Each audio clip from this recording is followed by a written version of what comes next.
अस्सलाम वालेकुम। आज जो टॉपिक हम अंडरस्टैंड करने लगे हैं वो है बायो एनर्जेटिक्स। सबसे पहले हम बायो एनर्जेटिक्स का जनरल ओवरव्यू लेंगे और इसके इम्पॉर्टेंट कंसेप्ट्स को अंडरस्टैंड करने की कोशिश करेंगे और फिर कुछ एमटीकैट की एमसीक्यूज डिस्कस करेंगे जो कि बायो एनर्जेटिक्स के पॉइंट ऑफ व्यू से इम्पॉर्टेंट हैं।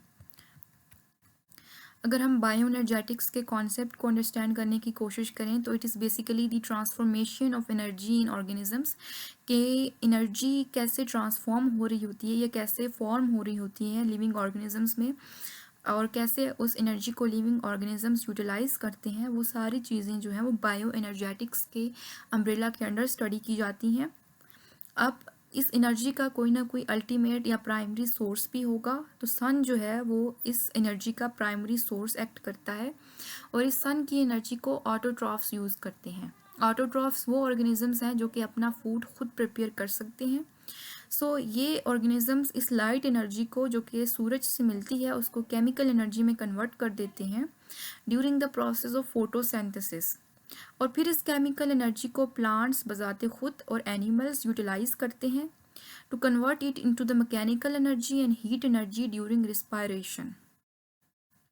फिर जो है वो मैकेनिकल एनर्जी और हीट एनर्जी एनिमल्स के या प्लांट्स के डिफरेंट सेलुलर फंक्शंस को परफॉर्म करने के लिए यूज़ होती है।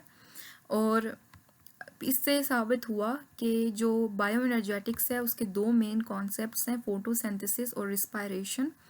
फोटोसिंथेसिस प्लांट्स परफॉर्म करते हैं जिसमें in their plastids they contain chlorophyll and they use sunlight to manufacture glucose and oxygen along with the chemical energy, and this chemical energy is then utilized by animals and plants through the process of respiration to produce carbon dioxide and water, and they perform their functions because glucose act as a source of energy kind of thing. So फिर ये carbon dioxide मज़ीद plants utilise करते हैं, absorb करते हैं और आगे से दोबारा ग्लूकोज बनाते हैं जो कि फिर एनिमल्स यूज़ करते हैं to manufacture carbon dioxide and release energy in the form of the ATP.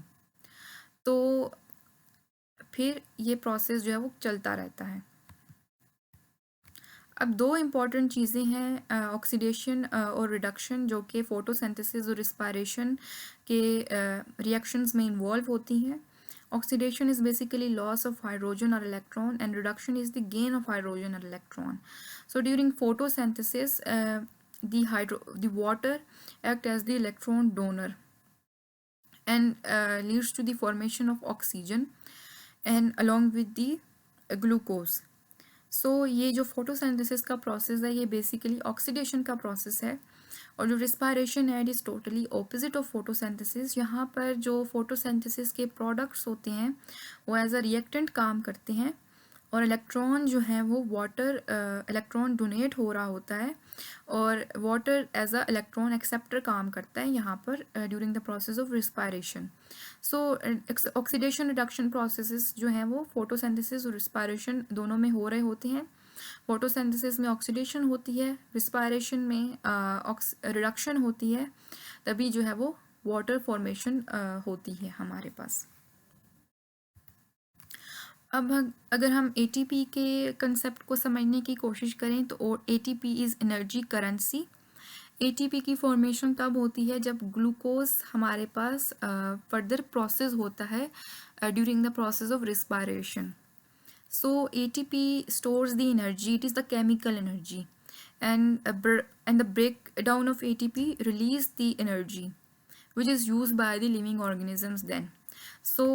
अगर हम ATP के स्ट्रक्चर को देखें तो ATP में एक नाइट्रोजनस बेस होती है which is attach to the sugar ring और फिर आगे फर्दर हमारे पास 3 फॉस्फेट ग्रुप्स अटैच्ड होते हैं।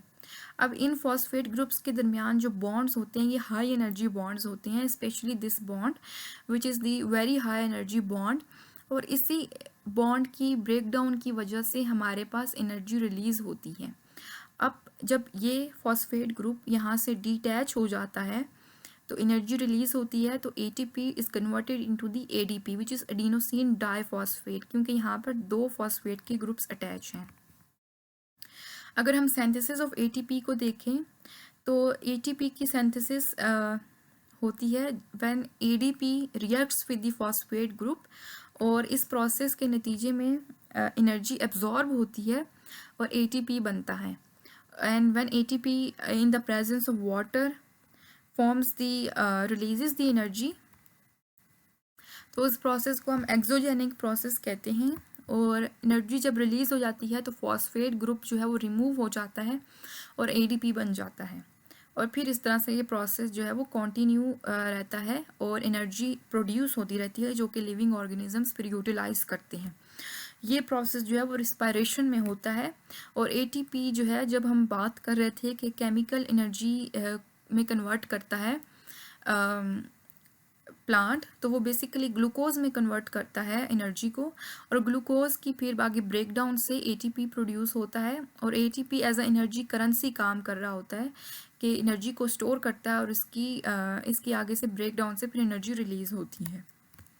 अब हम कुछ एमसीक्यूज डिस्कस करते हैं। तो the energy stored in ATP is released when a phosphate group is added, a phosphate group is removed, a molecule is oxidized, a molecule is reduced.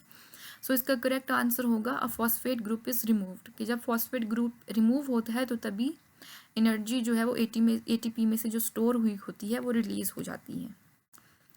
तो then second MCQ is which process generates ATP in the absence of oxygen, के in the absence of oxygen कौन सा process ATP generate करता है? Aerobic respiration, fermentation, electron transport chain and chemiosmosis. So the correct answer would be fermentation. अब next question जो है वो ये याद करने वाला है कि ग्लाइकोलिसिस के नतीजे में जो एक मॉलिक्यूल है ग्लूकोज का, वो कितने मॉलिक्यूल्स ऑफ एटीपी प्रोड्यूस करता है? सो the correct answer would B 2, के एक ग्लूकोज मॉलिक्यूल 2 एटीपी के मॉलिक्यूल्स जो हैं वो नेट प्रोड्यूस करता है। ओवरऑल ये 4 प्रोड्यूस करता है, लेकिन 2 एटीपी के molecules during the process utilise हो जाते हैं, तो नेट जो है वो 2 एटीपी मॉलिक्यूल्स प्रोड्यूस करता है 1